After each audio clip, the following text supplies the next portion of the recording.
Hey, what's up, everybody? Welcome to another episode of Who Dares Wins with JP. I'm JP, I'm your host, and thank you so much for watching.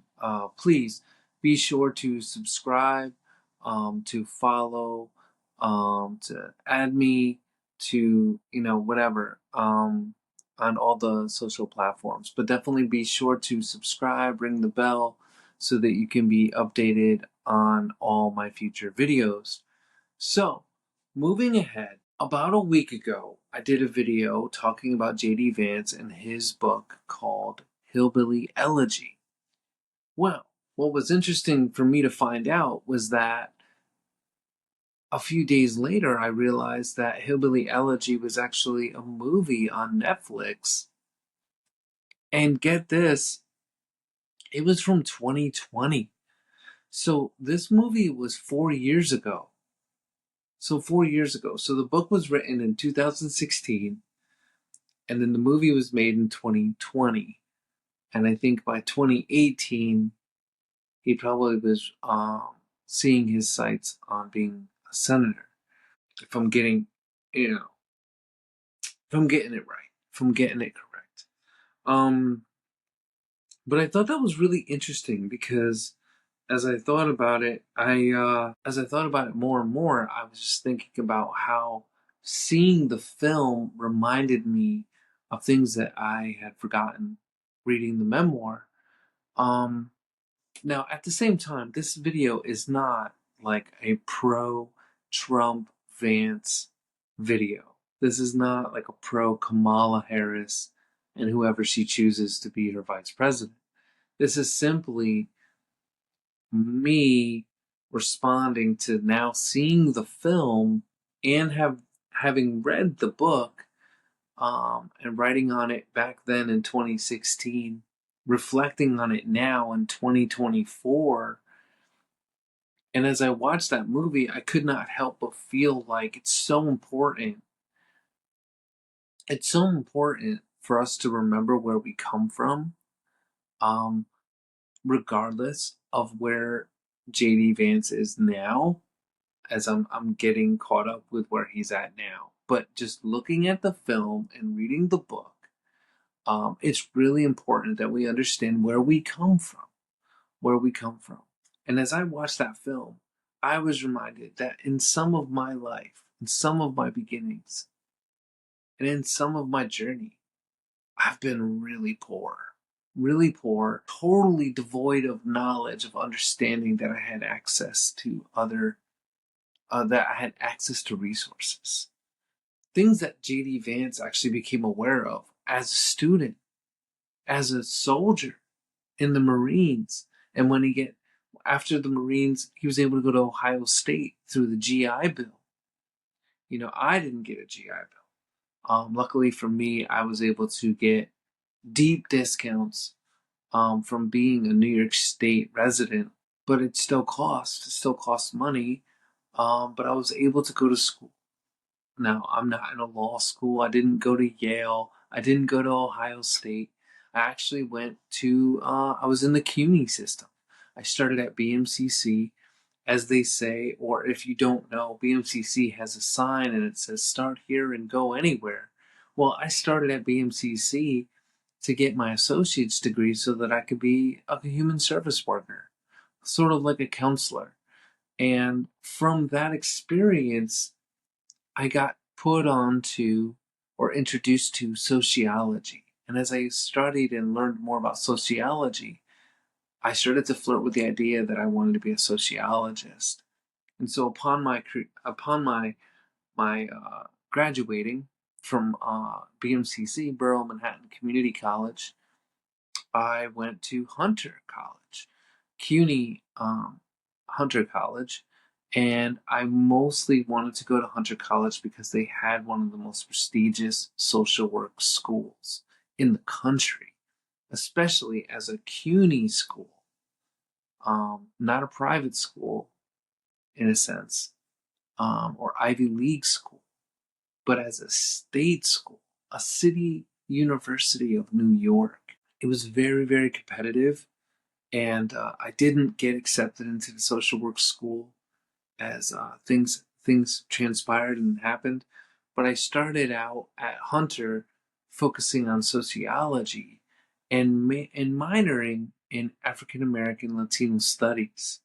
And as I learned more about that, the reason why is because I realized that more and more, in order to be the social worker that I desired to be, or to help people in the way that I thought that I should be able to help them, I should become a lot more aware of diversity and culture and yeah, just the differences. Yeah, just being a white guy and realizing I live in the city and that for all practical purposes, probably a lot of my clients will be African American or people of color or Latinos or Latinas. And it just was really important that I like understand more of that history and that history in relationship to America. And so as I studied that more and more, I really into it. I got really into it. I kind of fell in love with sociology. I love understanding and studying out patterns that we can look at in the future, um, or like actually patterns and things that have happened in the past to determine in the future. And so the way sociology works, like according to like Emil Durkheim or Max Weber. Max Weber was like a German sociologist. Um, is that by looking at Durkheim's research, he was able to conclude the incidences of suicide during like this, like for like workers and people that were poor and stuff years ago. And as I looked more into sociology, I began to think about like why things happen in our society. And around that time, our president was George Bush.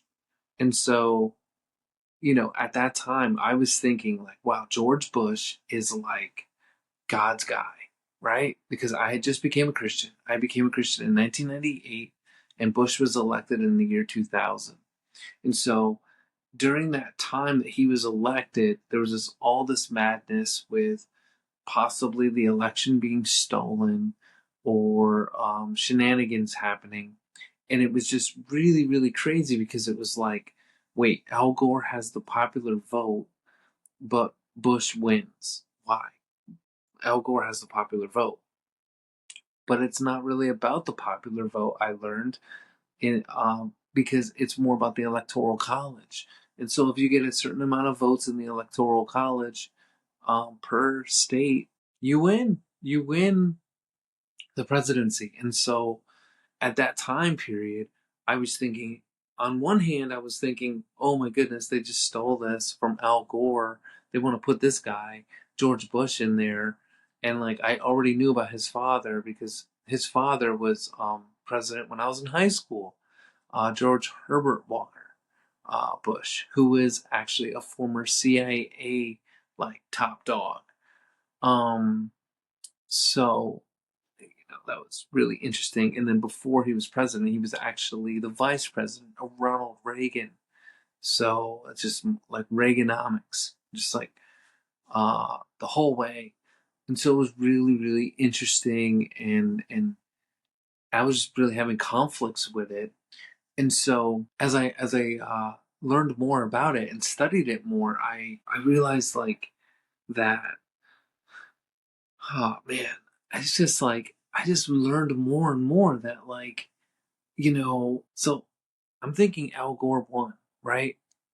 And then Bush gets becomes president even though he lost the popular vote. I don't understand politics so much beyond emotion, right? Beyond like getting emotional about things and about causes and about social issues, but not really understanding like economics, not really understanding like um yeah, just like sort of like lesser sexy categories or issues that go with running the government and sort of like running a country. Um, and so at that time period, I was very much a liberal, very much radical, and was radical for a long time.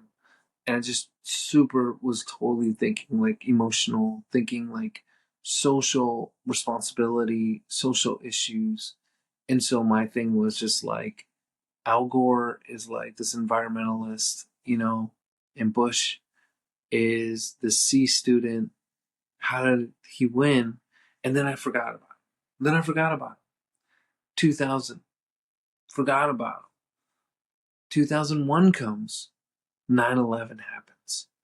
And then after 9/11 happened, all of a sudden, in my experience, all of a sudden Bush becomes important again. All of a sudden Bush becomes important. This guy, no one was thinking about this guy. Nobody was talking about this guy. Nobody was thinking about this guy. 9/11 happens, and ever since then, we have been super, super aware of politics, of presidents, of deep state government. It's just been so consumed with this, like this sort of like, is a person a terrorist, or if they're not a terrorist, or like all these things. And I just think that like prior to that, maybe I was just super ignorant, but we weren't really concerned about it. We didn't really care. We're just sort of like, okay, Bush won, you know, we're mad at Al Gore because we're like, why did you give up? Like, why'd you give up when there were still more votes to be counted? That didn't make any sense. That was weird. Um, but Bush is the president, okay? And then so like I become Christian in like 98. So like by the time the elections happened, I'm on some real like evangelical Christianity stuff. And so even though I'm thinking like this like Al Gore stuff, right? Thinking like he should have won, the Christianity in me, or like what I was learning or what I received from the people that were mentoring me at the time, I was very much one of these guys that was like, God put George Bush in control. God put George Bush as president. That's God's man. And that like when you think that way, I mean when you think that way, like that's just really insane, honestly. God does not put people in positions. The Bible does say that he holds the king's heart in his hand. He can turn it this way or turn it that way. Like he does have some, like he is involved. But I think like it was a bit crazy to kind of think that like George Bush was God's man. And so as I was an undergrad at that time. At that time, I started to go to BMCC, and I was learning and getting my degree in human services and focusing and learning more and more about sociology. And I started to get more and more political. And as I was at BMCC, these professors like really, really started to spend time with me. And I began to think the reason why I'm bringing this up is I began to relate to JD Vance when I watched the film Hillbilly Elegy, as well as read the book, of how like for some of us, like if you've experienced like hard times, like if you've been poor, like if you've been in jail, like if you've experienced a lot of different things that maybe some people have never experienced. Maybe people around you have never experienced being in jail. People around you maybe never experienced being addicted to drugs, or like in a way where they can't stop, like not knowing like if your family's going to be able to live where they're living. They're going to be able to pay their mortgage. They're going to be able to pay their rent. If your dad's going to keep his job, if your mom's going to keep her job, or you're going to have to move. We have to move to another state. When you watch the film Hillbilly Elegy, JD Vance was in law school and his mom was relapsing. And he had to decide if he's going to stay and take care of his mom, who clearly relapses over and over again, or if he just like leaves, and goes after what's going on in his life. And give the word that I will always support you and I will always be there for you. But I can't be here right now because I got to go do this. And I think ultimately, like by him going back up to Connecticut for his interviews so that he could get this like internship, it was good, honestly. It was like tough love, but it was good. And I felt like for me in school, professors would see that I had talent or passion, that I love to learn. I think at that time period, professors were just happy to see students that were like non-traditional students, being excited about education and being excited about all the possibilities. And I really believe that through education, by having access to higher education, it really it changed my life. It changed my life in so many ways. And not only, became very critical of politics and society and culture, these things, became critical of Christianity, became critical of everything because it became a lot more of an informed thinking person, a critically a critical thinking person. And I mean that's just like, I don't know, I feel like that is really lacking in Christianity. It's lacking in general, but it's definitely lacking in Christianity. Is lacking in Christianity. Like many of us are still going after God and praying and reading our Bible and loving God and then just voting whoever our pastor tells us to support. And I think what's interesting is that pastors will say they're not telling you who to vote for, but they're definitely giving you their opinions. They're definitely sharing with you where they're coming from. And they lead and shape the flock, the sheep of the congregation into a a political leaning. And I just think it's super important that we educate ourselves, that you look into candidates, that you look into JD Vance, you look into Kamala Harris, you look into Trump, you look into all these people. And that like even when they say ridiculous things, like we still study it out. We still don't forget where we came from. Don't forget where we came from.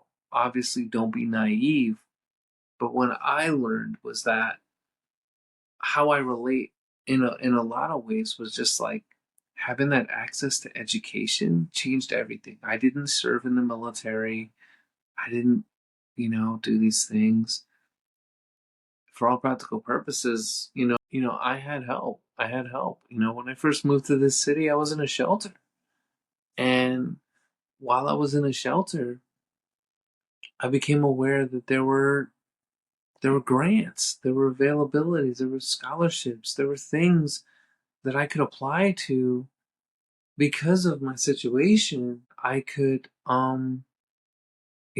that I could possibly pay less or other incentives. And then I did well and I got good grades and I was shocked. I was shocked that I did so well because in high school I hated school. I hated school.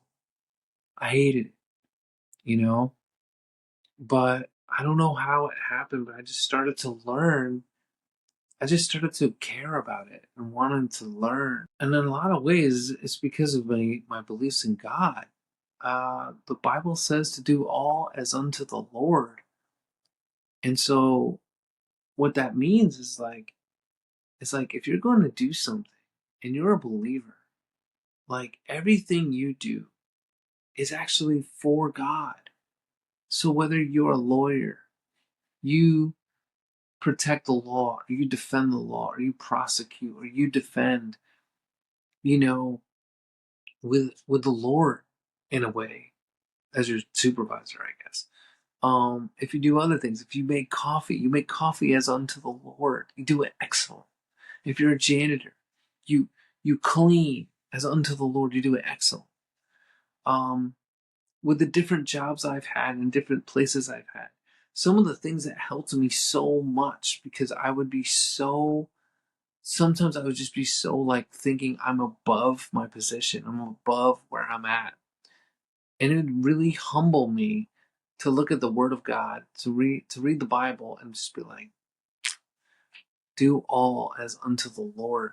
I'm supposed to be doing this with excellence unto God, unto God, not to my supervisor, not to the different people, not to the government, not to not to the president, not to my pastor, not to, you know, your landlord, not to anybody, your council, city council. You know, we respect them and we honor them and we value them, but we do all as unto the Lord. And what I saw is that as I did well in school with that mindset of like, I need to do good because this is for God, I ultimately began to realize that God's heart is that in doing it for Him, He actually was helping me do it for me. And I began to see what's in me, the possibilities in me, the potential that and as I'm making this video, what I'm saying is like the potential that you have, the potential that you have. So I'm sharing about me because like, I think like that's some of my bread and butter is autobiographical, right? Just sharing about myself, sharing about my own journey and my own discovery. And in future episodes, I'm going to talk more about what that looks like to do it afraid. What does that look like to overcome fear? What that look like to get my GED when I was a high school dropout? What did that look like to go to college and get my degree from BMCC when I was a high school dropout and then a GED recipient? How do you go through college? How do you get a college degree? Then to go to Hunter College and get a college degree from get a degree from Hunter as well. And now I'm working on my master's degree, and I think it all starts with like one, doing it, just do it. Um, but I think ultimately it is like trusting in the Lord, trusting in God, and because God is for you, He's more than the world against you, and you know, and so I believe that like when we go at anything as with the Lord, whether it's studying, where it's going after a new job, a new career, launching a business, starting a company, I don't know, going after that girl you like, um, that guy you like, it's like there was so much possibility. There was so much power in trusting the Lord. There's so much power in that. I mean, God is holy. God is faithful. God is just. God is merciful. He's shown me so much through my academic journey. I started college when I was 24. For some of you, that doesn't that's not a big deal. But I think for some others, maybe the Gen Z, millennials, that might be impressive. I don't know, maybe. But to start college at 24, you're supposed to start college at 18. You know, like I was married by the time I was 30. It's just crazy. It's just crazy. When I was a teenager, I had no direction, no idea what I would do with my life, where I would be, the plan that God would have for me or not. I had no idea. Similar to JD Vance, I had family members that were on drugs, in and out of jail, bailing them out of jail like every weekend. I wasn't. I was a kid. But like my parents, my bailing out my uncle, bailing out my other uncle, you know, some other family members, cousins. That's just part of it. That's just part of life. That's what it is. And I can't help but feel like, you know, there is some truth in to not just doing your education, not just going to school, not just getting a degree to say you got a degree, but that it is my people went through so much for you to have access to education. So much. Like if you're a black person, if you're a brown person, went through so much. People died.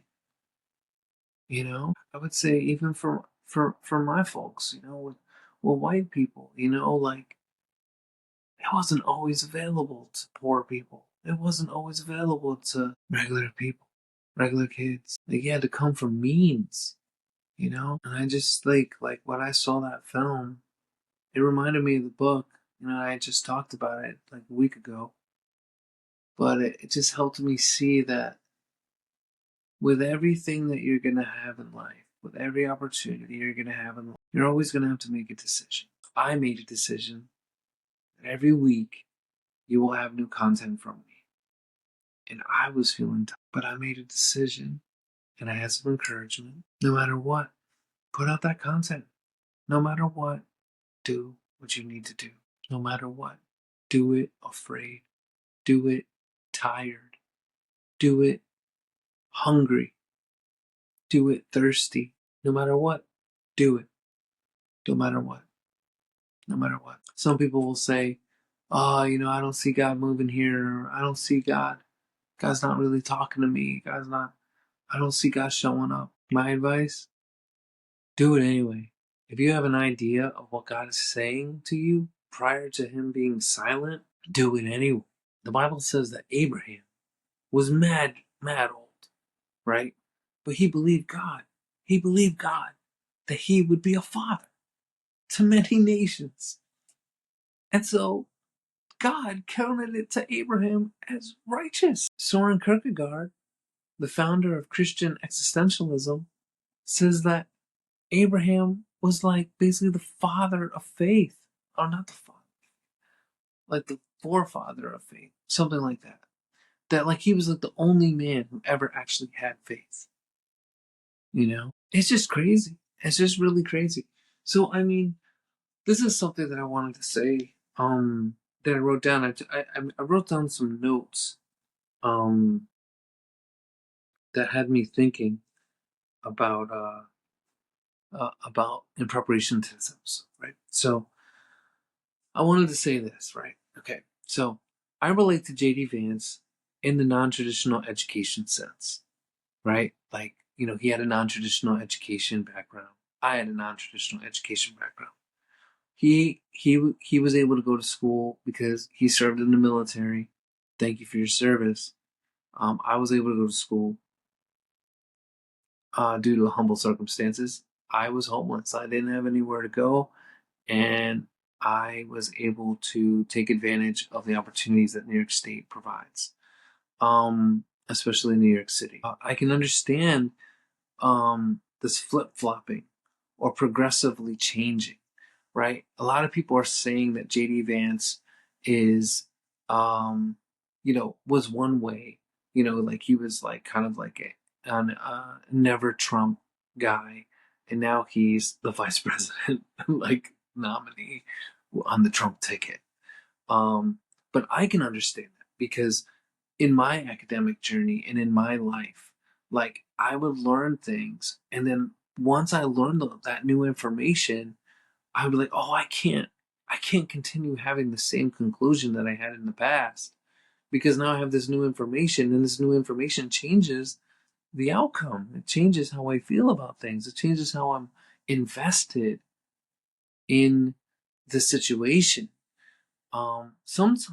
Sometimes new information will support what you previously already believed. Um, but I think a lot of times it actually expands your understanding, expands your horizons.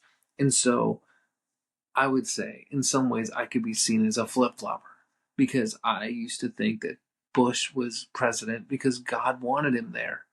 A few years later, and I was like, that's freaking crazy. That was crazy. So by the time we got to Donald Trump, I'm like, dude, we did this already. We did this already. Why are we still, why are we, what? And it was just, it blew my mind. It blew my mind really because I was just like, yo, we did this with George Bush already. But I wasn't part of the evangelical church at that time. I was more like a mainline Christian at that time. Mainline Christian, but kind of like anti-authoritarian, like, you know what I mean? Like, I don't know, figuring myself out, you know what I mean? So very, very, very critical, very critical. Um, So yeah, so it makes sense that due to having a huge lack in a father figure, he would adapt to his surroundings. So in that sense, the author of this article makes me some sense. So I'm referring to an article that I read a few days ago about how the significant lack of a father figure in JD Vance's life has contributed to him sort of like a chameleon or so. Like he becomes like whatever the strongest male presence in his life is at a particular time and social location. So like depending on who he's around, has an impact on him. So um but I also kind of could understand that too, because like for some time me and my dad were like sort of estranged from each other, and I was looking for my dad. I was looking for my dad and other people. I found my dad in people in the shelter. I found my dad at college. I found my dad on the streets. I found my dad doing homeless outreach. I found my dad when I was studying to be a pastor. Like I found him everywhere because I was looking for him. And as I looked for him, and those people would approve of me, I would take that like my dad is approving me. My dad is giving me a thumbs up. I'm making him proud. Regardless of your background, regardless of where you come from, I think all of us, when we start to go toward a path of health, we desire the approval of our parents. It's why we rebelled in the beginning, because they didn't give us their approval.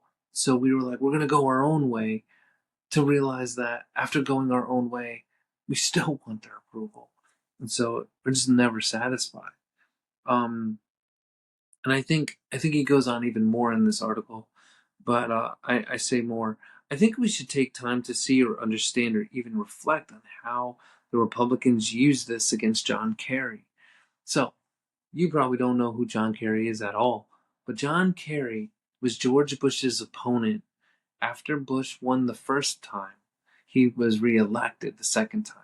And during the second reelection, he was going against a man named John Kerry, who was a senator out of Massachusetts. John Kerry was a war hero. He fought in Vietnam, I believe.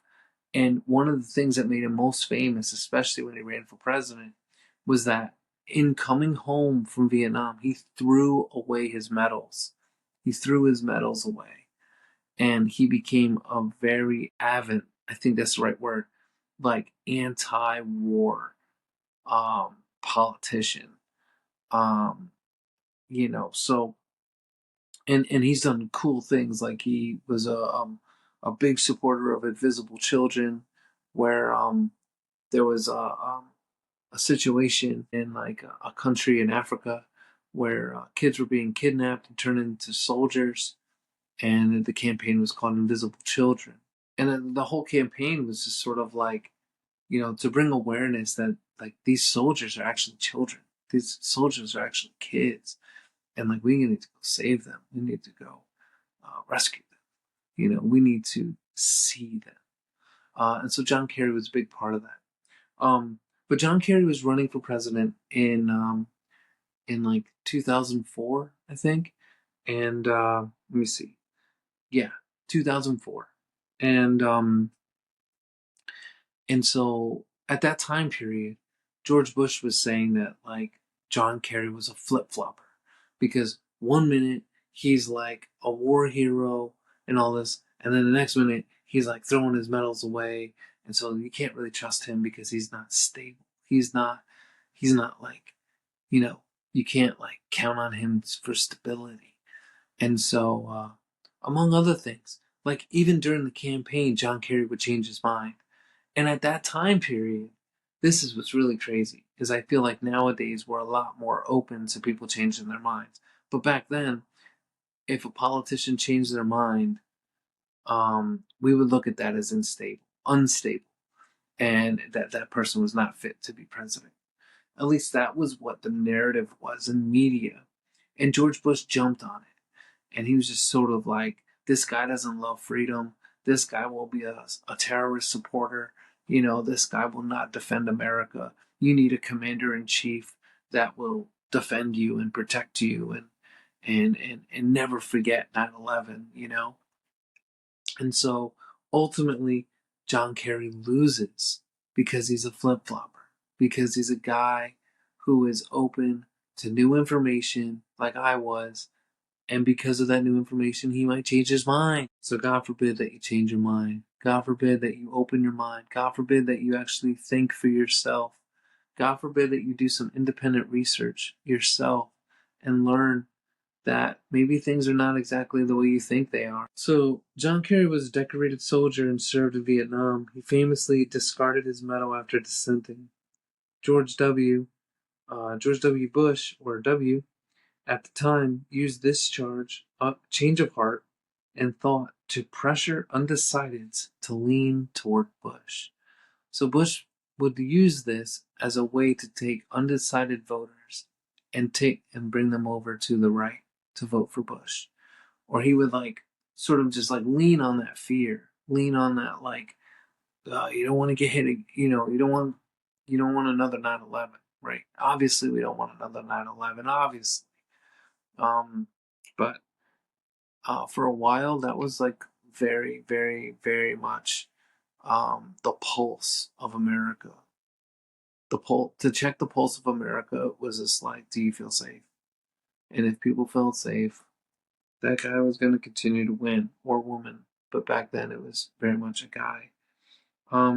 So ultimately what I'm thinking is that election was very flaky. There wasn't much belief in John Kerry outside of the coast. If you didn't live in New York, California, there wasn't really much support for John Kerry. The war in Iraq had galvanized much of the American acceptance of reactionary politics, and represented thought. What? The war in Iraq had galvanized much of the American acceptance of reactionary politics. Kerry represented thought. Yeah. So yeah, during 9/11 and after 9/11, it was all about reactionary politics. It was all about bomb Iraq, bomb them, send them to hell, you know. We became very anti-Muslim, you know, in the name of anti-terrorism. It's very, very evident in shows like Homeland. If you watch Homeland, Homeland started in 2011 and ended 9 seasons or 10. It started in 2011, probably ended in 2021. So, and it lasted for 10 seasons. So, yeah. And so different kind of programming and media and things of that nature was leaning toward that. But it's also where we get sort of a guy like Edward Snowden. I don't know if you remember who Snowden was, but Snowden was known as a whistleblower. And so he worked with CIA and the NSA, National Security, and he is responsible for drone strikes and surveillance and this whole idea of privacy.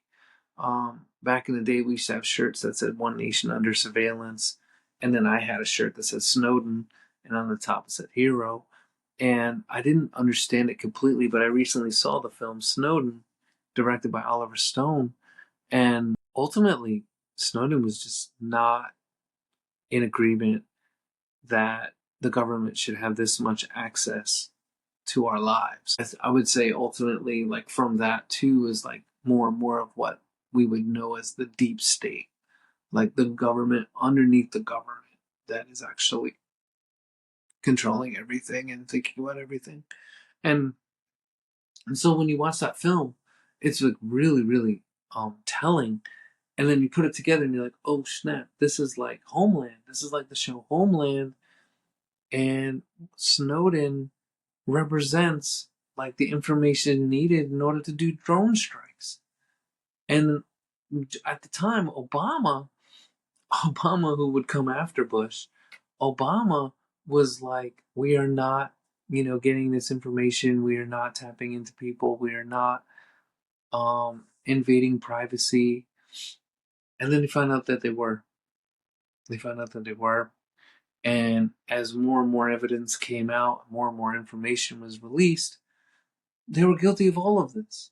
They were guilty of all of this. And so it's just crazy, right? Because it's like all of this is going on.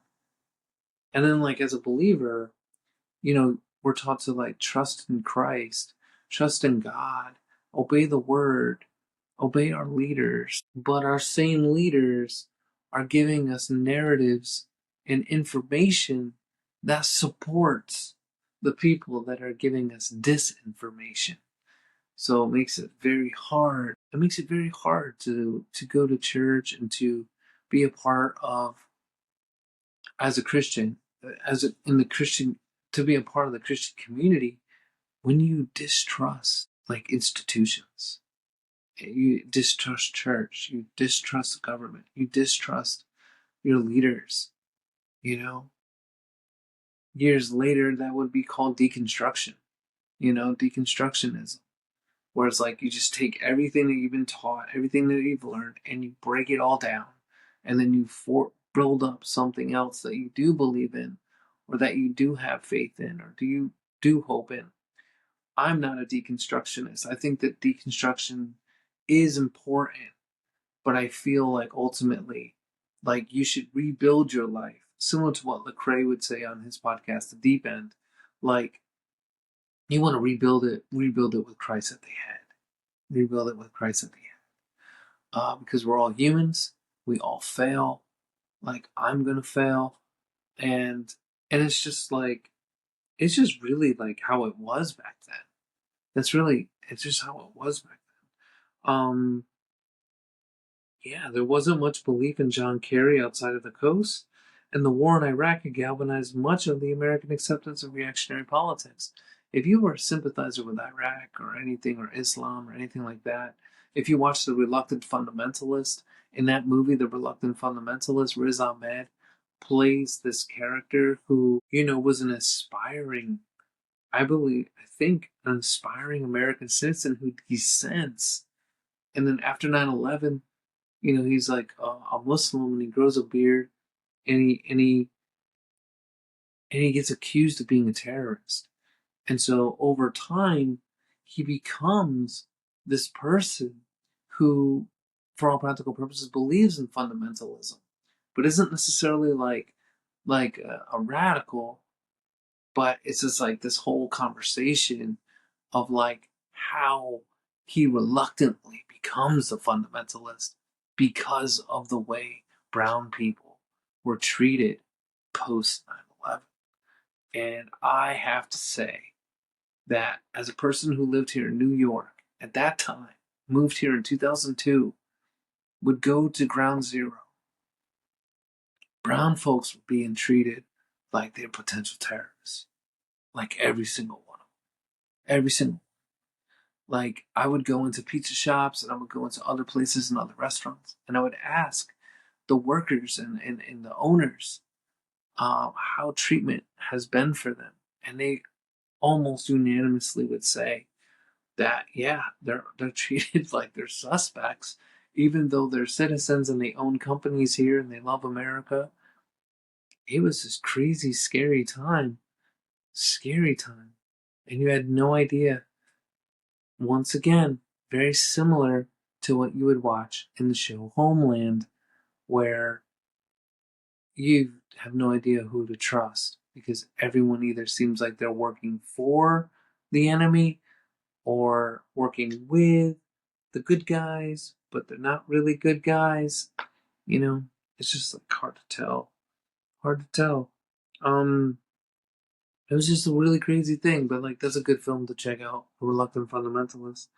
Um, America didn't want anything to do with thought, right? Like, so it's like if you were with Kerry, you represented thought. You represented like critical thinking, and critical thinking was like seen as like this liberal thing, like this liberal like university thing, and that like working blue collar like labor jobs outside of academia was more right wing, more Republican, or more American but going to universities was more liberal, or I don't know, but like still American, but just like different, like just different. And because you go to universities, yeah, like probably it entertains more liberal thought because critical thinking is like most important when you're in college. So America didn't want anything to do with thought. It was a true battle of ideology. It was a true battle of ideology. It was like capitalism or like Christianity, Judeo Christian beliefs versus Islam, freedom fighters versus terrorism. Uh, yeah, like George Bush would literally be like, they hate us because we love freedom and they hate freedom. It's like, what does that mean? What do you mean by that? I mean, like I'm a, you know, like I want to like eventually blow up this pod, not blow it up, but like I eventually would love to see this grow and like I get really good at this and like I'm able to monetize it. Freedom in the market would allow me to be able to have a business, right? So what do you mean by freedom, right? So um and it's like, yeah, I just don't think there was a lot of critical thought, and of course that's why there was things like Dick Cheney, like understanding who Dick Cheney was, understanding who Donald Rumsfeld was, understanding who these people who were a part of like Bush's cabinet and how like they all contributed to invading Iraq, going after Saddam Hussein, going after Bin Laden, and the more after that. I mean, if I could be honest, to me it seems so much. It seems so much like when I reflect on that time period, it seems so much like we didn't get Saddam Hussein during the Iraq War, so we're gonna get him this time. It's very interesting, very very interesting. It's just right. So it was a true battle of ideology. Kerry was typecasted as an American traitor and or sympathizer to the terrorists, where you have no idea who to try. Everyone needed things, while Bush was seen as a gun. Okay, all right. Let me calm this down because this is like a run-on sentence. But is America didn't want anything to do with thought. It was a true battle of ideology. Kerry was typecasted as an American traitor. Yeah.